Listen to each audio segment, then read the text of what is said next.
Welcome back, brothers and sisters. Braden, Tim, Second Legacy, and thank you so much for tuning in. Guys, every time that we don't make a video, something monumental happens. In this case, Biden drops out. We've got the Kamala Harris machine. We've got other DNC members. We've got Democrats across the board.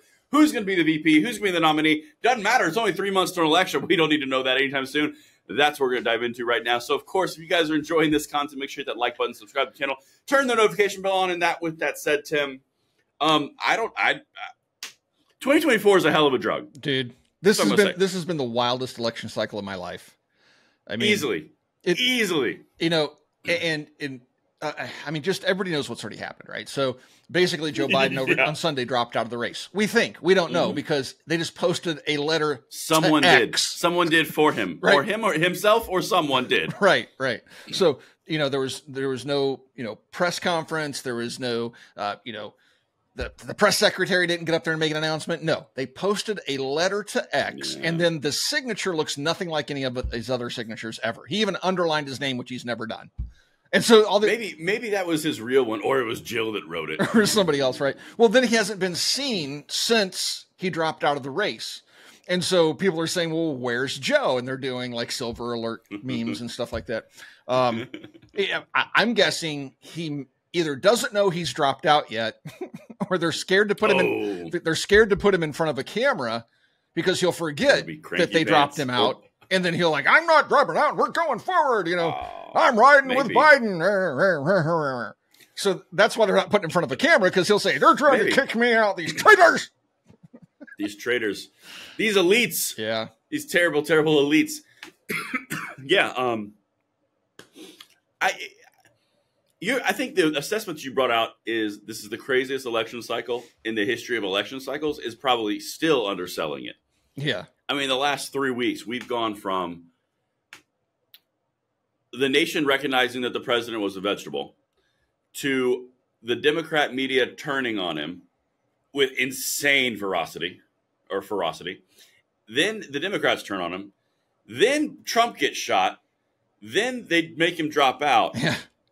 I mean, it's insane. And then they get Kamala Harris to be like the heir apparent, like maybe, but not quite. I don't know what we're going to, this is bananas. And watching all the talking heads on social media, oh yeah. 1 minute they're saying, "We're with Biden all the way." Go from Biden to screw you to, I was Kamala the whole time. Thanks, Joe, for doing the right thing for the country. Now we're 100% behind Kamala. It's like 100,000%. Joe didn't do anything for the good of the country, folks. Let's just get that out of the way. Joe likely didn't even drop out of the race. Somebody else did for him. Someone probably did. But let's assume he did drop out of the race. He didn't do it for democracy. He didn't do it to save the country. He did it because he was forced out. They're like, "Joe, you're not going to get your presidential library." That's it. By the way, while we're hovering around that subject, because guys, this episode is just going to be establishing of the playing field, because it's changing so fast. A brain dump of what's transpired. A brain dump of what's going on, and where we think it's going. Yeah. Sidebar. When did presidential libraries become a currency? Why does that matter? Like, I really want to just spend a second on that, because you're going to destroy the entire Democratic Party. Don't care. I'm doing it. There's no chance you're going to win. Don't care. I'm doing it. You have 0 donors. Don't care. F you. I'm doing it. That's it, Joe. We didn't want to say it, but you're not going to get your presidential library. It's been a great time. Kamala's awesome. I'm out. Yeah. Like, when did that become a thing? And Speaker Johnson and others have already said too. I mean, there's been a couple of things that have happened, but so Speaker Johnson is saying, "Well, look, if he's not well enough to run for re-election, he's not well enough to be the president. He needs to resign." So now they're trying to get him to step down to literally put Harris into the presidency. Now look, oh my goodness, and we don't even know that Harris is going to be the nominee. No. There it is. We don't even know that she's going to be the nominee, because, I mean, it makes sense because, right? I know, but we're joking about the song, but she's acting like she is. People are jumping behind her saying, "We're 100% behind Harris." Right. And it's like, she technically isn't even officially running for office. I mean, she's running for office, but she hasn't officially replaced Joe on the ballot, right? They haven't had a convention. Correct. They haven't done anything. And what's ironic is we've already had a debate where Trump went up against Biden, which is the whole reason why he's not even in the race anymore. And then all the left was going, "Oh, J.D. Vance is scared to debate Kamala Harris," and J.D. Vance goes, "No, we just don't know who's going to be the nominee. Know if I'm gonna. Right? It's like I don't even know if I'm gonna. It's like we don't even know who's technically running for office yet because Joe's gonna drop out. They've been saying that for days." And just to give you guys a full on, like, to show you that we aren't in any different of a chaos zone that you are. My mom, as we're doing this, my mom just texted me, it popped across my screen. It says, "Reports in D.C. says Joe Biden's terminal," and I'm like, "That checks out." Oh, wow, dude. And see, people were saying that. My mother was saying that Joe Biden's going to die. It's like the Soviet Union, dude. It's like every time a Soviet leader became unpopular, they would disappear for a few days and then they would have a funeral. Oh, what happened to him? We don't know. He just passed away, comrade. He gave his all. Yeah. He gave his all for the commune. And just the doctor's reports as of like just a few hours ago is like his blood pressure is fine, his lungs are clear, he's breathing fine, his oxygen blood levels are fine. Well, but he croaked. We went to get him some ice cream, came back, and he wasn't breathing. We don't know. I don't know what to say. I don't know what happened. It's weird. So I guess he will get the presidential library in that case. I don't know. I still don't understand that. But let's kind of walk through this because you just hit on something I think is very fascinating. Sorry, something just flew into my eye and it hurts. If we're not even in a process or a point in this where Kamala Harris can go, "I'm the candidate," because they're still legitimately in the primary process. Right. If Biden has to release his delegates, it has to go back to before the delegates are pledged to somebody. Then that cracks open the whole delegates versus super delegates versus, I mean, like, guys, you're about to see the normal DNC shenanigans, but done 2.5 months, 3 months before an election with no front runner, no candidate, no VP, no momentum, no fundraising, no branding, no nothing.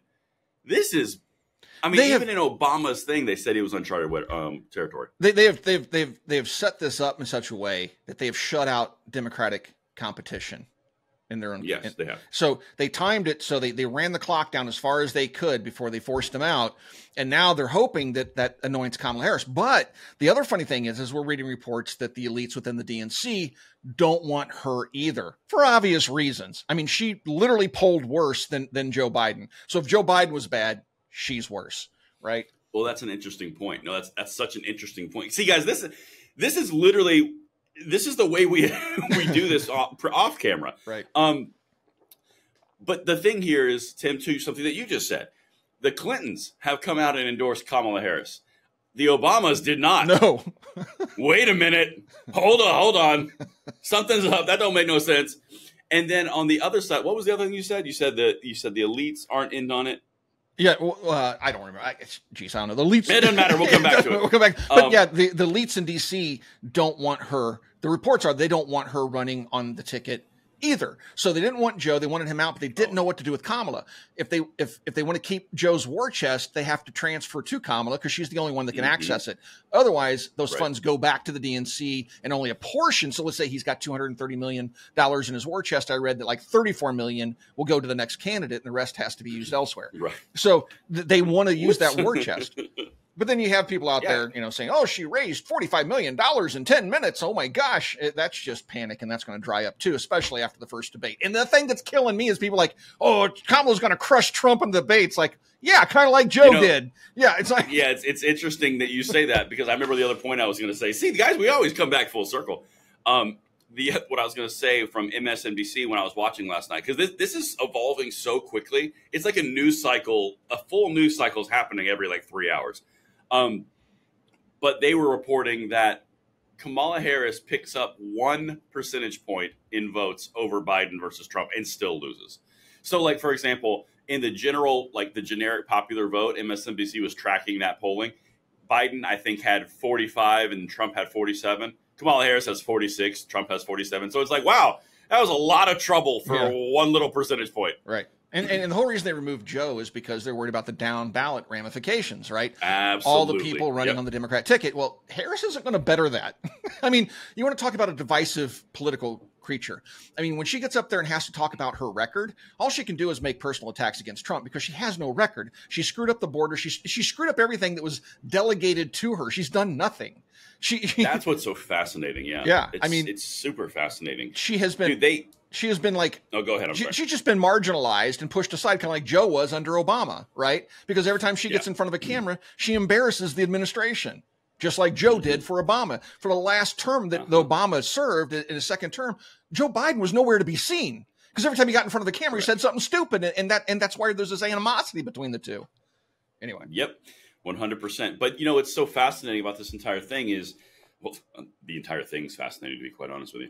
But Kamala Harris has infinite failures as a vice president, and it's all on camera, and her responses are all on camera. I mean, literally, they're trying to couch this as this is like Obama's second coming, or in this case, you know, fourth term.